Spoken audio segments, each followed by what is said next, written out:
Bonjour les Miss Mimi, j'espère que vous allez bien. Aujourd'hui, une nouvelle vidéo dans laquelle je vais vous parler d'une poudre, la troisième poudre colorante ayurvédique qui est la poudre de Manjeshta, la garance indienne. Mais tout d'abord, je vais commencer et je vais répondre à quelques questions qui m'ont été envoyées par des filles sur YouTube, mais je n'ai pas eu le temps de répondre. N'oubliez pas de liker cette vidéo, de laisser vos commentaires afin que je puisse répondre, de la partager sur les réseaux sociaux et de cliquer sur la cloche afin de recevoir toutes mes vidéos. Alors, j'ai Aïssatou Diouf qui demande « Coucou, j'ai fait une erreur qui a bien fonctionné. Je voulais voir à quoi je ressemble avec des cheveux crépus. Noirs. Sans le savoir, j'ai rajouté une poudre de Brahmi qui fixe la couleur. » Alors, en fait, tu n'as pas fait d'erreur parce que des fois, on peut effectivement rajouter la poudre de Brahmi qui est une couleur, qui est une poudre ayurvédique qui va fixer également et qui va foncer la couleur des cheveux. Alors, pour moi, il n'y a aucune erreur. J'ai aussi une autre question. Alors, j'ai Lila Bendif qui demande « Merci beaucoup pour vos conseils. Donc, pour la chute des cheveux, quelle poudre, s'il vous plaît ?» Alors, quelle poudre, s'il vous plaît, avec quoi là? Ou les mélanger pour éviter la sécheresse des cheveux? Alors, en fait, sa question se compose de plusieurs questions. Du coup, je vais répondre petit à petit. La première des choses, là, elle demande pour la chute des cheveux. Alors, ma chérie, pour la chute des cheveux, il y a déjà une vidéo dans laquelle j'explique les poudres ayurvédiques à utiliser afin de ne plus avoir de chute de cheveux.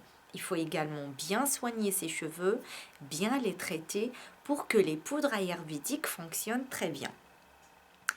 Alors, après, elle demande qu'est-ce qu'elle peut mélanger pour éviter la sécheresse des cheveux? Alors en fait, dans le henné, vous pouvez utiliser qu'une grande cuillère d'aloe vera, le gel d'aloe vera, mais sinon, vous ne pouvez pas utiliser autre chose, sinon vous allez empêcher le travail des poudres ayurvédiques. C'est après quand vous lavez vos cheveux, là vous pouvez utiliser une huile comme l'huile de monoï. Moi personnellement, j'utilise de la pure huile de monoï. Après, elle demande, de plus, après chaque coloration henné, je suis obligée de faire un brushing, car de nature frisée, ils ne sont pas assez longs, et l'aspect n'est pas joli à l'air libre. Oui, alors en fait, moi, je déconseille le brushing, sauf si c'est vraiment une obligation, sinon, vaut mieux ne pas utiliser de brushing. Moi, personnellement, ce que j'utilise, si ça peut vous aider, je fais la pacha. Quand je mets l'huile de monoï, c'est là où j'enroule mes cheveux. Je fais la pacha ou le tourbillon ou la mexicaine parce qu'elle a plusieurs noms. Et du coup, vous avez de magnifiques cheveux pendant 4-5 jours. Et après chaque lavage, il faut refaire la même chose. Voilà, il demande juste que pensez-vous du brushing après le henné. C'est vrai que moi, je ne conseille pas le brushing après le henné. J'avais aussi une question que je ne trouve pas ici. Il y avait une dame qui a demandé est-ce qu'elle peut rajouter des huiles essentielles au henné? Non, il ne faut surtout pas utiliser ni d'œuf, ni d'huile, ni rien du tout à son mélange de henné et des poudres ayurvédiques parce que sinon vous les empêchez de bien fonctionner. Il faut vraiment rien utiliser. C'est après qu'on lave nos cheveux, c'est là où on peut utiliser, pas d'huile essentielle bien sûr, parce que les huiles essentielles, il faut les utiliser avec précaution. Ça reste quand même, ça rentre dans la catégorie produits chimiques très dangereux. Surtout quand on est enceinte et allaitante, il faut surtout pas utiliser n'importe comment les huiles essentielles. Vous pouvez utiliser que des huiles végétales sur vos cheveux ou sur votre peau. Voilà, alors aujourd'hui, je vais parler de la troisième poudre colorante, la poudre ayurvédique Manjeshta, la garance. Alors, la poudre de Manjeshta garance, c'est une poudre qui a une couleur rouge. Il faut aussi l'utiliser avec des gants, comme le henné du Rajasthan et l'indigo.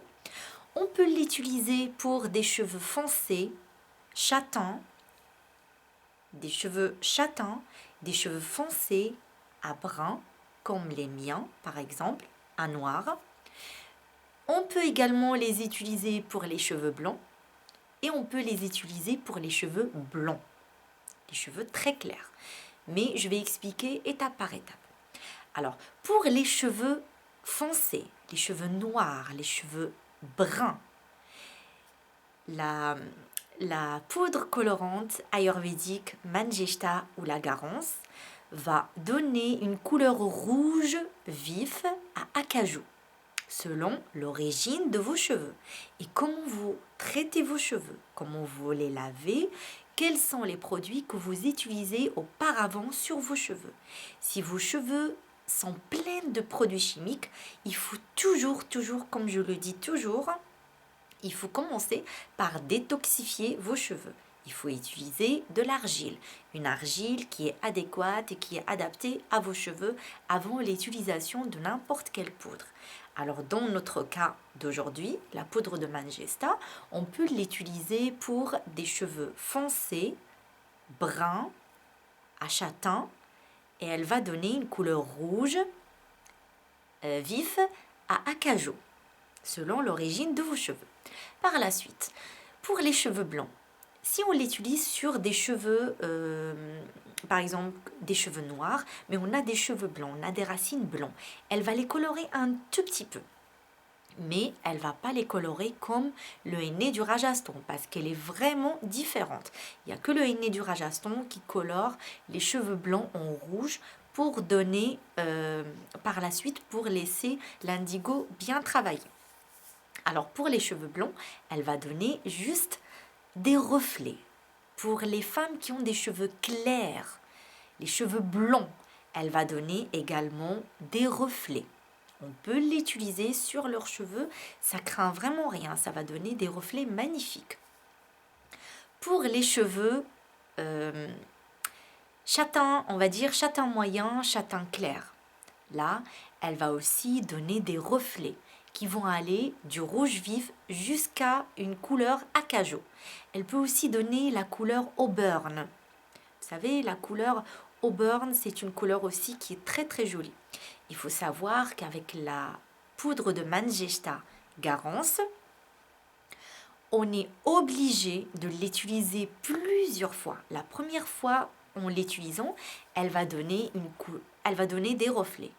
Plus on va l'appliquer, et avec le temps, et plus on va la laisser sur nos cheveux, elle va donner une couleur plus foncée. Elle va aller jusqu'à une couleur acajou ou des couleurs auburn. Comme je dis, ça dépend de vos cheveux, la qualité de vos cheveux et comment vous traitez vos cheveux. Maintenant, comment on peut utiliser la poudre de Manjeshta, la Garance indienne? C'est comme le henné du Rajasthan, c'est comme l'indigo et c'est comme toutes les poudres ayurvédiques. On va prendre la quantité désirée. Il faut surtout bien laver ses cheveux avant de l'appliquer. Garder les cheveux dans la chaleur. Et on va la mélanger avec de l'eau assez chaude. Ça va nous donner une pâte un peu onctueuse, comme une crème, une pâte crémeuse, et on va l'appliquer sur nos cheveux des racines jusqu'aux pointes. On va la laisser 1 heure. Plus vous la laissez, si vous voulez la laisser 2 heures, 3 heures, plus vous la laissez, la couleur va foncer. Et c'est là où vous allez aller vers la couleur acajou. Bien sûr, selon la couleur de vos cheveux et selon l'origine de vos cheveux. Moi, je demande toujours de voir vos racines. C'est quoi la couleur de vos racines? Et après, on applique la poudre de Manjeshta. Il y a aussi un autre cas dans lequel on peut conseiller la poudre de Manjeshta ou la Garance indienne. C'est pour les femmes que les cheveux blancs restent toujours, même après l'utilisation du henné du Rajasthan et l'indigo. Dans ce cas, on va demander à la personne de rajouter une grande cuillère à soupe de la poudre de Manjeshta dans le mélange du henné du Rajasthan. Elle va l'appliquer en première étape et pour la deuxième étape, elle va utiliser bien sûr la poudre qu'elle désire, par exemple l'indigo ou un autre mélange qu'elle a souhaité.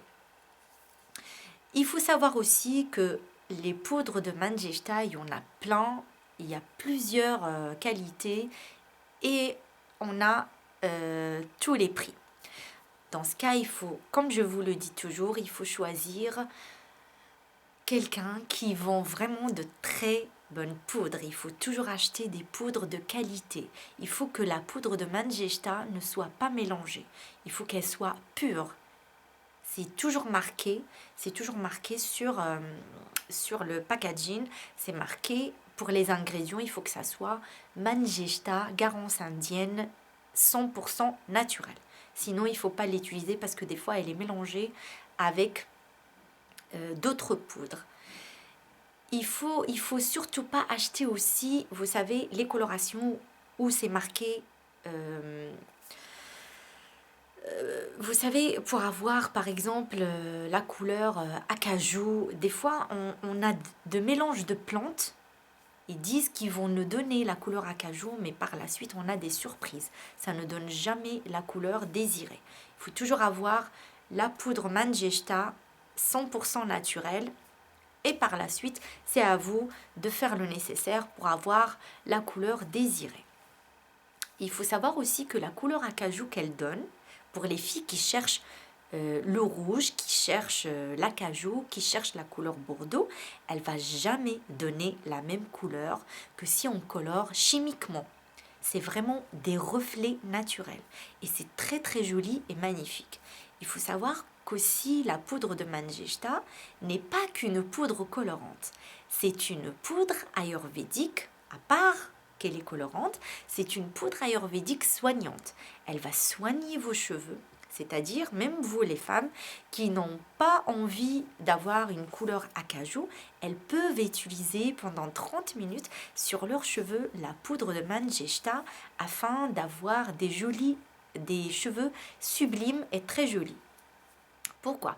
Parce qu'elle va travailler le cheveu, elle va le rendre vif, elle va le faire briller, elle va le soigner.